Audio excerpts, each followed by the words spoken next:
may be seated. Thank you very much. Excellencies, ladies and gentlemen, riding on established protocols, good morning. Thank you for this early turn-up for this very important meeting. This is the 26th ordinary session of the Intergovernmental Budget and Economic Council, a statutory organ, a constitutional organ, established to foster good relations between the two levels of government. And therefore, I want to thank Council of Governors, Chairperson, and all the governors present today, members of county executive committees. I want to thank the cabinet secretaries present, the principal secretaries, and also the chairpersons and heads of constitutional commissions and independent offices, as well as members of those offices who are present with us today. Ladies and gentlemen, allow me just to say how important this meeting is. This meeting is established to ensure that on a regular basis we take stock of issues relating to the two levels of government on matters, budgets, and economic issues. Allow me also to say that since the last meeting, which was held in December, we have made some progress on a number of issues and matters before us through consultative and collaborative arrangements, as it is supposed to be. And I am delighted that we are consistently giving effect to our constitution, Article 6.2, which requires the two levels of government to conduct their relations through mutual respect and through cooperation and consultation, as opposed to conflict and confrontation. Allow me also, ladies and gentlemen, excellencies, to say that so far, I think when we met last time, there were issues around fostering an understanding between the Council of Governors and the Control of Budget, which is one of the independent offices. And I think that matter is work in progress, and we did achieve some consensus around the issues which were on the table at that time. I know after that meeting, another issue has arisen, and it's part of today's agenda. And that's how it should be. When you have different institutions, different offices, it is normal for us to have differences of opinion on a matter. What is not normal is to attack each other or to be confrontational and to bring disrepute to any of the offices that are established by our constitution. And therefore, I know we have some differences of opinion around the issue of education support by county governments, which is part of today's agenda. And we, I'm sure, will find some consensus around the issue one way or the other. We also have made some progress on certain other aspects relating to disbursement of funds. I think we still have some outstanding issues around disbursement, and I think the National Treasury Cabinet Secretary will be briefing us on where we are on that one, so that we can again make sure that counties receive the funds they require to be able to carry out their functions. We had anticipated to build some consensus on the county government's additional allocations bill or law. We didn't manage because the parliamentary leadership has been on recess. We were trying to push for a meeting this week, but even this week is going not to work because the entire parliament is conducting their midterm review in Naivasha starting today until Friday. And therefore, we have committed to look for the earliest opportunity next week where we can convene governments and parliamentary leadership to resolve the issue of county government's additional allocations bill. Other than that, I think we have on the agenda today issues around the division of revenue as proposed. Again, we don't expect to agree on day one. And the purpose, therefore, of today's meeting is to try building consensus, even as we approach the next financial year, so that we can agree on how to share the revenue between the two levels of government. I think the agenda is as provided in your documents that you have, but allow me to say we have a number of joint programs which we are carrying between national government and county governments. And already we've begun thrashing out some of the issues around those shared programs.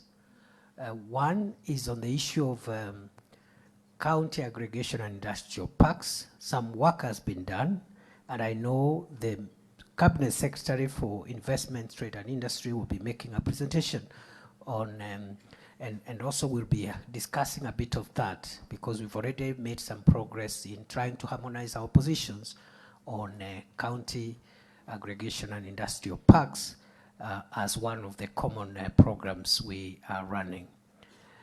We, in the informal consultations with the Excellencies governors who had come a little earlier, I think we will be consulting going forward to see whether we can convene a meeting next week to discuss the rollout of the universal health coverage, tarifa care, because we want the national government and county government to form consensus on how to collaborate and get the best value for the people of Kenya through this very transformative program. So we are on the right track, ladies and gentlemen. We are consulting, we are collaborating, we are cooperating, and therefore we are respecting the Constitution. Where there are sticking issues that need to be resolved, I want to call upon all of us to exercise restraint and to exercise respect for each other, even as we thrash out those issues. Allow me, before I end my remarks, to call on the county government to support the national governments, especially in the programs that are involving both of us, especially in where we have concurrent jurisdiction on some of the functions. And I am happy to note that generally the economic situation is getting stable. The indicators of macroeconomic stability are beginning to coalesce and stabilize, and that is good for the economy.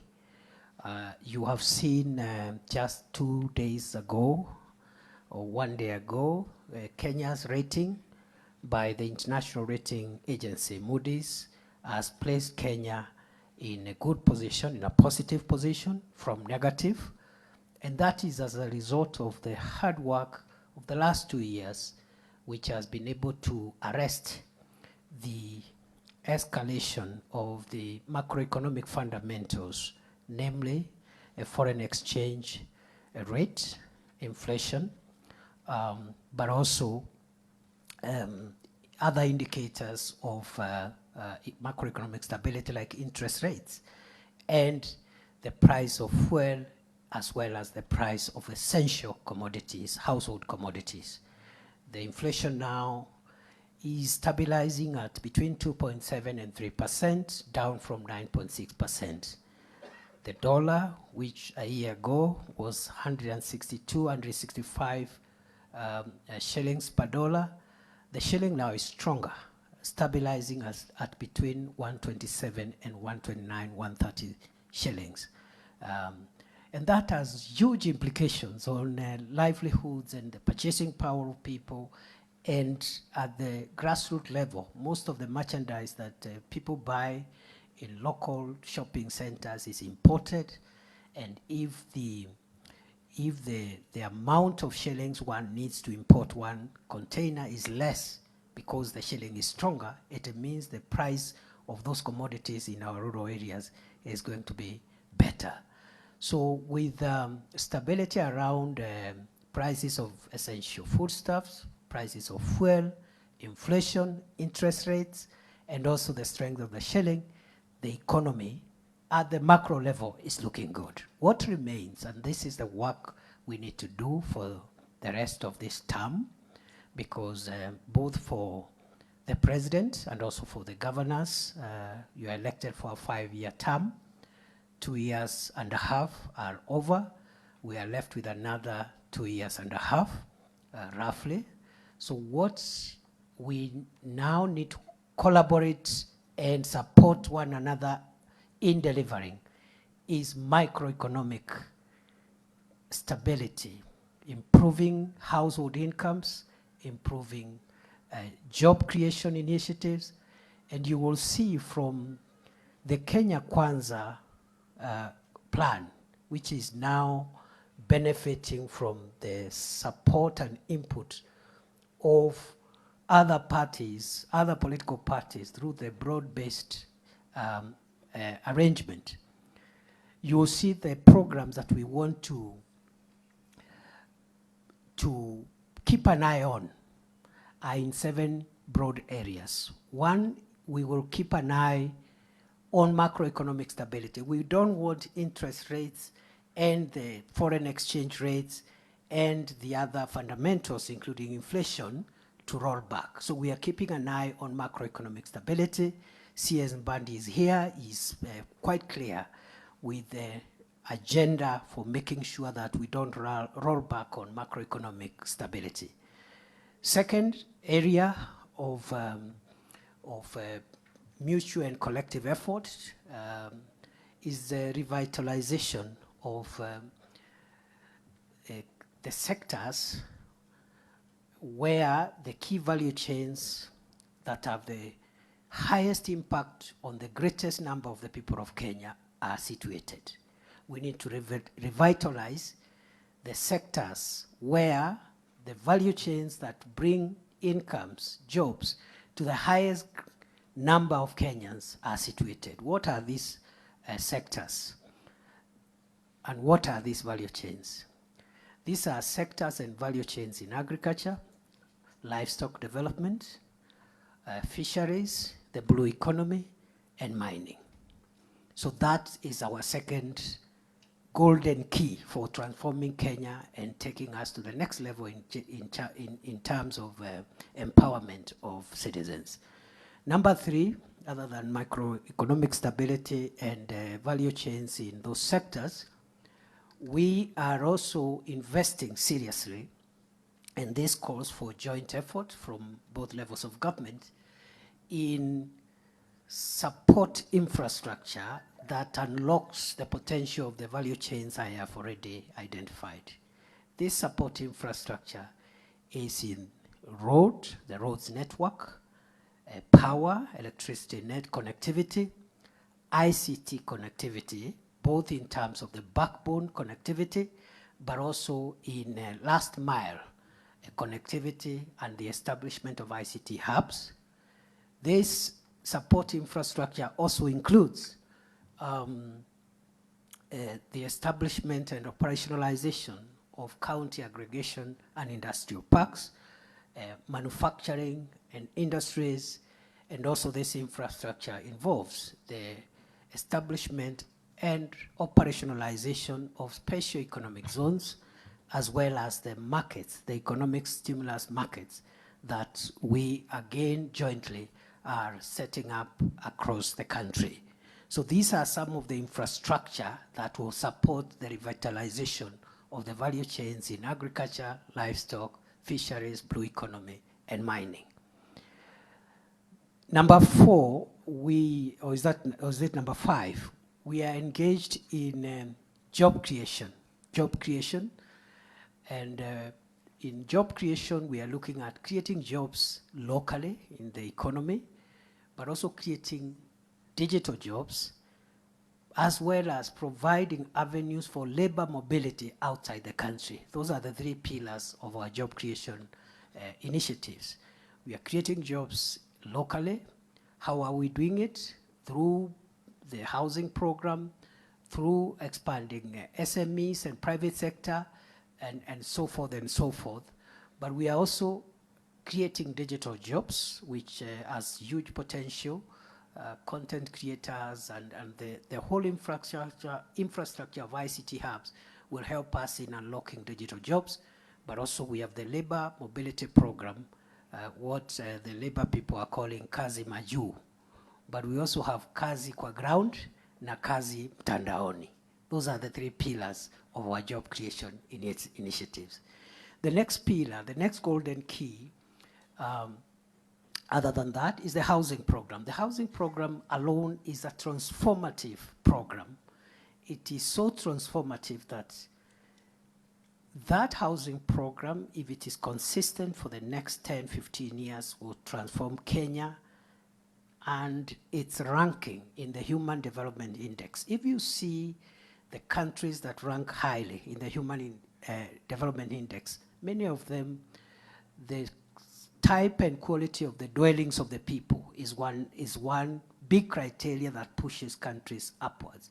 If you have more people living in decent dwellings, then your Human Development Index goes up. Singapore, for example, 99% of the people of Singapore, which is number 1 in the Human Development Index, 99% of the people of Singapore are homeowners. And that's where Kenya is venturing into.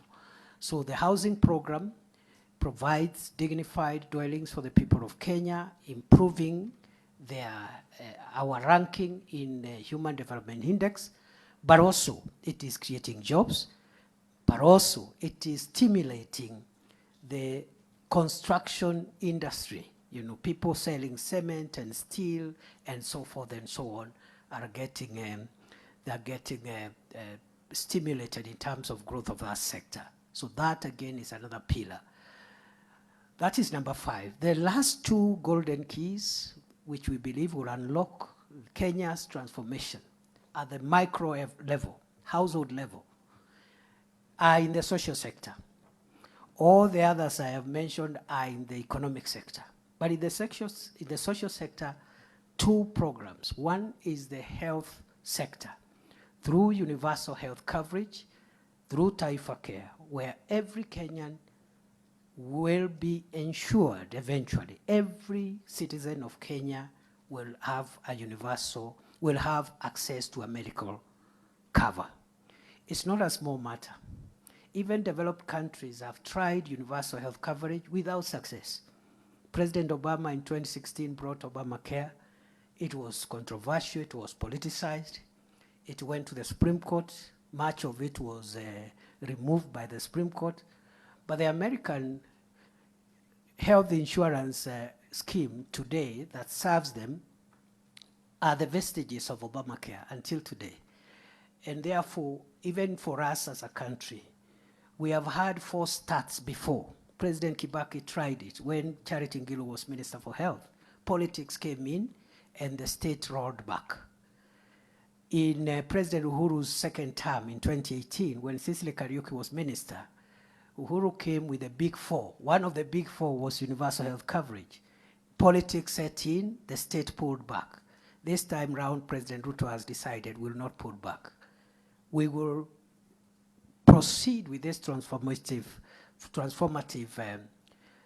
intervention because of its potential to really save on household incomes. A lot of families have become poor because of too much expenditure out of pocket on health bills. Many of the middle class, many of us, especially politicians, we have participated in endless harambes, and the only way to make sure that we save our money and the middle class saves its money is to reduce the number of people doing health-related harambes. The program is just started 2-3 months ago. You expect it to have teething problems. And that's why we are asking for your support, even as we convene next week to look at where the gaps are, the 2 levels of government, to perfect. And our argument as national government, led by President Ruto, is that you better have a not very perfect system of medical insurance than no insurance at all. So today, for example, previously only 9 million Kenyans were insured under NHIF. Today, 19 million Kenyans are insured. So you are better off with more Kenyans insured with a scheme which is being improved than have many Kenyans who are left for, to take care of their medical situations through drinking herbs and concoctions and seeing witch doctors. So we are on course. We want to target around 40 million, 45 million Kenyans in the shortest time possible. And when we meet and consistently keep on reviewing, this program will transform Kenya. You will understand NHIF only used to insure people who either have a salary or the ability to pay. This Taifa Care is insuring everybody. The only challenge is that those of us who earn a little more are sacrificing a little. You pay a little more, but then it saves you from attending so many harambee. So eventually, there is a balance in terms of your income. And then those who are paying lowest, 500 shillings, are now paying 300. And those who can't afford the 300, there will be a means testing tool which will waive the 300. So I'm wondering how really honest we can be to oppose a health insurance scheme that is free to those who cannot afford. It's a very difficult task to oppose such a scheme. So we are going to partner with county governments and also through the National Equipment Support Program, which I think all counties have signed to. That program will give us the access to equipment, especially for lower level hospitals, level 2, 3, and 4, so that Taifa Care can function and the referral system can function when you have diagnostic capabilities at the lower level hospitals. Other than universal health care, lastly, education reforms. Kenya's education reform is ongoing. When this administration took over, the CBC, which includes ECD and pre-primary education, was being rolled out. There were some imperfections which we are working on to make sure the CBC program is perfect.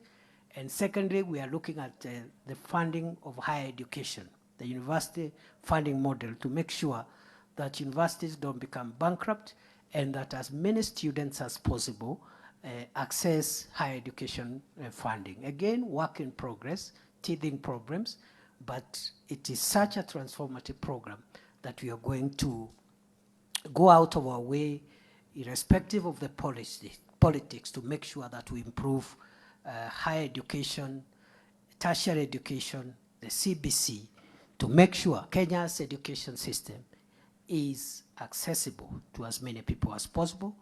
It is affordable, it is relevant, and it is of high quality. Ladies and gentlemen, that is our vision. That is our shared vision. As this administration, we want to plead with you to partner with the national government to deliver the next phase of our transformation. And God willing, at the end of the term, we can account for every sector. We can account where we found each sector and where we'll have taken it. With those very many remarks, karibuni sana.